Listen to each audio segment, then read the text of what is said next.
नमस्कार मंडळी. थंबनेलवरून तुम्हाला समजलं असेल की काय आहे, काय आज विषय असेल, कशावर मी बोलणार आहे की 20 दिवस फक्त डोळ्यात पाणी होतं. एवढं कारागृहामध्ये मी जेव्हा होतो 2022 साली आणि 2023लाही, म्हणजे ह्या दोन जे काही वर्ष गेली हे खूप बेकार गेलेत. 2022ला पण 15 दिवस 8 दिवस गेले, 2023ला पण 15 दिवस 8 दिवस गेले. म्हणजे दोन्हीकडेही आपण दिवे लावलेत. काय आता सर्वजण म्हणतात की कशावर काय झालं, का केस झाली. ही सावकारकी केस होती. पैशाच्या मॅटरवरून हा गुन्हा झाला होता. त्याच्यामध्ये आपण आरोपी म्हणून तिथे पोलिसांनी आपल्याला अटक केली होती, क्राईम ब्रांचवाल्यांनी. ठीक आहे. पुन्हा एकदा परत मला ते विचारू नका. ठीक आहे.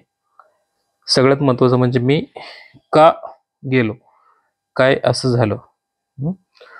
रोज जवळपास 4 दिवस 8 दिवस तर जवळपास 20 दिवस मी तिथे वाट बघत होतो की रोज सकाळ संध्याकाळ, सकाळ दुपार संध्याकाळ डोळ्यात पाणी असायचं माझ्या. रोज आठवण यायची, रोज कधी बाहेर निघेल, कधी जामीन होईल माझा, कधी काय होईल, आज होईल, उद्या होईल, परवा येईल. असं सकाळी तिथे 11 वाजल्यापासून तिथे नावं पुकारायला सुरुवात व्हायची. सकाळी 10 ते 11 वाजल्यापासून की मुलाखतीची नावं, कोणाची जामिनावरची नावं, म्हणजे कोणाला मुलाखत घेणाऱ्या जे मुलाखतीला नावं पुकारतं, स्वाम्या गोम्या काय असेल ते नाव, प्रत्येकाचं नाव यायचं, प्रत्येक जणाचं नाव यायचं, प्रत्येकाचं नाव त्यात चेक करायचं मी. त्यात माझं नाव आहे का, कोण मुलाखत घ्यायला आलंय का, मला कोणी आलंय का, गेलंय का, कुठे काय झालंय का. प्रत्येक अशा जवळपास 25 जवळपास 2-3 लिस्ट यायच्या अशा. त्या लिस्टमध्ये बघायचो मी, माझं नाव कुठे दिसतंय का, माझं नाव दिसतंय का, माझं नाव दिसतंय का. कम्प्लीट रोजच्या 200-300 मुलाखती असायच्या. रोजच्या 200-300 मुलाखतीमध्ये माझं कुठंच नाव नाही आढळलं. कारण मुलाखत घ्यायला कोणी नव्हतंच आपल्याकडे. काय सगळ्यात महत्वाचं म्हणजे मुलाखतीला आपल्याकडं कोणीच नव्हतं. एकतर आपल्या घरात काय मस्त आहेत सगळे, पण ते बिनकामाचे सगळे जे होते, सगळे पाठीमाग आपल्या ते होते. आणि जी एक व्यक्ती पाळणारी होती तिचं आधार कार्ड माझ्या नावचं नव्हतं, बायकोचं. त्या आधार कार्डमुळे तर मुलाखत घ्यायला कुठे जमलं नाही. त्यामुळं 200-300 नावांच्या ह्याच्यात माझं कुठंच नाव नाही आलं. रोज नित्यनेमाने सकाळ दुपार, सकाळची जी मुलाखतीची नाव रोज मी चेक करायचं, रोज डेली. कुठंच 20-25 दिवस झालं अक्षरशः डोळ्यात पाणी येऊन येऊन मी अक्षरशः खचून गेलो होतो पूर्ण.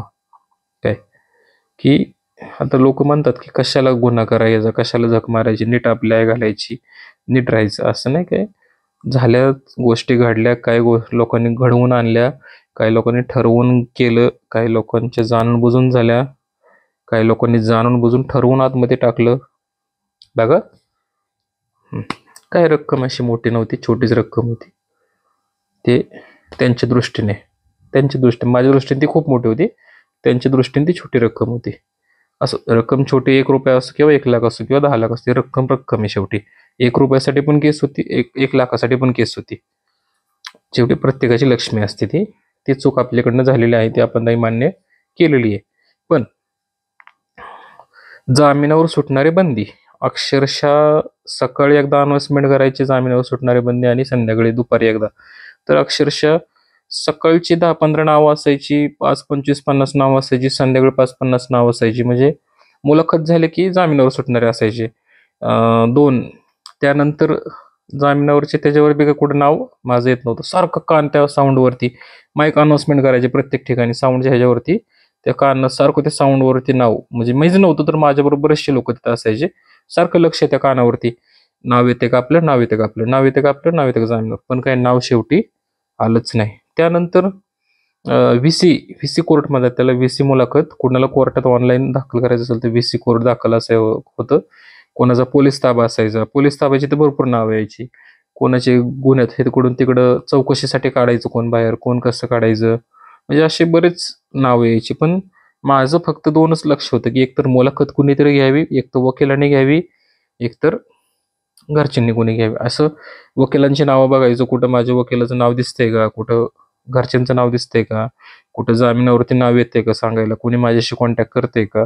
असं कंप्लीट 25-20 दिवस मी वाट बघत होतो. शेवट रोज सकाळी नित्यनेमाने संध्याकाळी झोपताना, सकाळी रात्रभर विचार डोक्यात काय विचार, कसं होत असेल, काय होत असेल, काय माहिती नाही. पण बाहेर काय चाललंय काय कल्पना नाही. 25 दिवस, कंप्लीट 25 दिवस माझ्या मागं पळायला कोणीच आलं नाही. कारण ज्यांनी केसेस केल्या त्यांना सगळ्यांना माहिती होतं की ह्याच्या मागं कुत्रं नाही, ह्याला कोणाचा आधार नाही, ह्याला कोणीच बघत नाही, घरातले ह्याच्या मागं कोणीच नाहीये. याचा फायदा घेऊन ह्यांनी सगळ्यांनी अडचणीत आणलं. चौकशी केली माझी, कुठे काय ह्याचं काय कुठपर्यंत करू शकतो, हा काय करतोय काय नाही, आणि ह्याची पोच काय आहे का बाहेर कुठं काय. तर हे सगळं ठरवून सगळी चौकशी करून ह्यांनी मला अडचणीत आणलं. कोणीच नाही, कुत्रं नाही मागं, कशाला कुठं काय होते, टाका गुतवून. असं सगळं करून ह्यांनी मला गुतवलं. जे कोण फिरेदे असतील, जे काय असेल, काय असेल ते असेल, ठीक आहे, त्यांचे काही पैसे असेल ते आपण ते देऊन टाकूया, त्यावेळेस आपण ते करून टाकूया, विषय काय असेल तो, ठीक आहे. पण जे घडलंय ते खूप चुकीचं घडलंय. ज्या चुका झाल्यात माझ्याकडून पण त्या पण खूप चुकीच्या झाल्यात. असं नाही की चुकत नाही, मी सगळ्यात मोठी चूक माझी झालेली आहे की मी तो व्यवहार केला आणि ते पैसे घेतले आणि ते वापरले, आणि काय दिले पुढे काय मी वापरले. हा सत्य परिस्थिती आहे, सगळ्यांना माहिती आहे, अख्ख्या जगाला माहिती आहे त्याविषयी कशामुळे काय झालं तर काय नाही, ठीक आहे.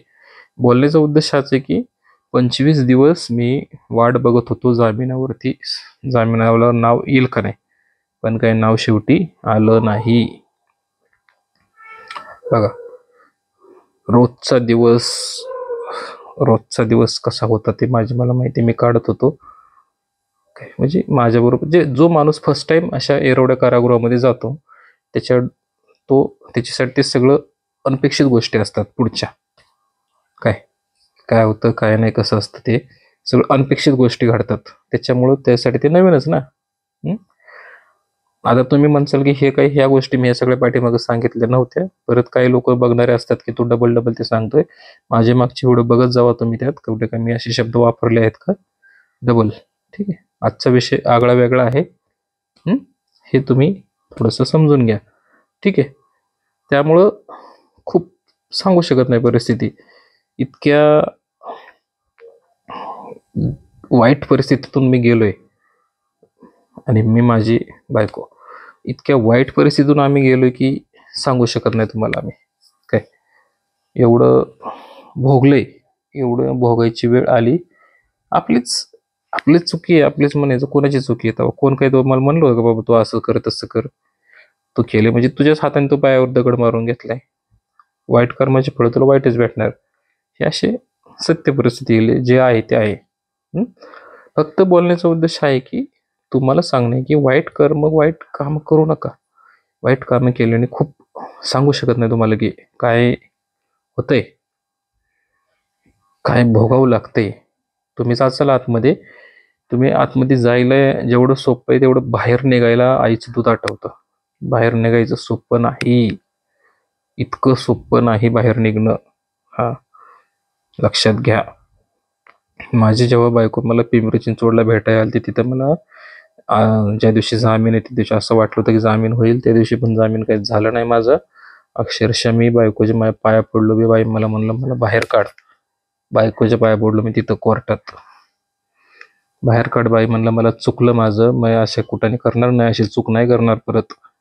सगळ्यांच्या समोर, पाहुणे रावळ्यांच्या समोर, तिथं सगळे सासरा होता, आत्याचा मुलगा होता, त्यांच्या तिकडचं सगळे पाहुणे रावळे तिथं होते, वकील होता, मेवण्या होत्या, सगळ्यांच्या समोर बायकोच्या पाया पडलो मी तिथं. बाई म्हणलं माझं चुकलं, वकिलासमोर म्हणलं मी, पोलिसांसमोर, मला मी असली चूक परत करणार नाही, असलं क्षण खाणार नाही मी परत, अशी मी अक्षरशः भर चौकात तिथं कोर्टात पाया पडलो होतो मी.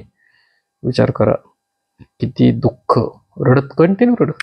सोपं नाही मंडळी, ही कायद्याची प्रक्रिया तुम्हाला जितकी सोपी वाटते ना, माणूस गुन्हा करायला जातो करून 2 क्षणात, क्षणाचा राग असतो 2 मिनिटाचा, ते राग होतो एक आणि करायचं ते एक, आणि तिसरंच होऊन जातं आणि भोगावं लागतं. मग त्याच्या ज्या वेळेला जी भोगायची वेळ येते ना, त्यावेळेला कळतं की काय करून बसलोय आपण, काय कराय गेलो, काय झाले आणि काय घडते आपल्यासोबत, हे लक्षात ठेवा तुम्ही सर्वांनी. काय माझं एवढंच सांगणं आहे तुम्हाला, वाईट मार्गाने पैसे कमवलेले वाईटच मार्गात जातात. तुम्ही आज 2 रुपये कमवले, उद्या तुमचं 4 रुपये नुकसान होणार. हे काळ्या दगडावरची पांढरी रेघ आहे. वाईट मार्गातून पैसे कमवलेले वाईट मार्गानेच त्याचं वाटोळं होणार. काय त्यामुळे 25 दिवस मी अक्षरशः डोळ्यात पाणी होतं माझ्या. आज जामीन होईल, उद्या होईल, शेवटी जामीन 26व्या दिवशी. मला 1 तारखेला मी बरोबर आतमध्ये तिथे गेलो, बरोबर मला 26 तारखेला 26 जानेवारीच्या दिवशी आदल्या दिवशी 25 तारखेला मला जामीन झाला आणि मी घरी आलो गुरुवारच्या दिवशी. म्हणजे 26 दिवस अक्षरशः त्याच्यावर नाव ऐकलं ना जामिनावर सुटलेलं 26व्या दिवशी, तेव्हा कानावर बरं वाटलं. 26 दिवस मला कसलंही कॉन्टॅक्ट नव्हतं माझ्या घरच्यांचं, मला कुणीही मुलाखत घेतली नाही, मला कोणी आलं नाही सांगायला, कोणी काही निरोप नाही. 26 दिवस मी आतमध्ये असंच होतो, डोळ्यात पाणी होतं कंटिन्यू. सकाळ दुपार संध्याकाळ 4 लोक तिथं असायची, सांगायची समजून, पण ते तेवढ्यापुरतं बरं वाटायचं. परत एकट्यात बसलं की झालं, आलं डोळ्यात पाणी. अशी काही परिस्थिती होती. असो, चला, भरपूर आठवणी तुम्हाला ह्यात सांगायच्यात. अजून मी बरेच काही ब्लॉग्स बनवलेले आहेत, अजूनही पुढे बनवेल. आणि त्यामध्ये मी हिंगाचा विषय सांगितलेला आहे. ते जेवणामध्ये 80% हिंग असतं, जेवणात 80% हिंग असल्यामुळं शरीरावरती ताप होतो. लक्षात घ्या बरं का, हे तुमच्या लक्षात राहू द्या. 80% हिंग असल्यावर शरीरात होतं. 5-10% काय फरक नाही पडत, शरीरासाठी चांगले ते हिंग, पण 10% तरच. जर 50-60% जर असेल निम्याला नेम, तर तो प्रॉब्लेम आहे, तर शरीराला धोकादायक आहे. ठीक आहे, चला, काय चुकलं असेल, शब्द डबल टेबल काय बोलला असेल तर माफी असावी. सर्वांना पुन्हा एकदा रामकृष्ण हरी.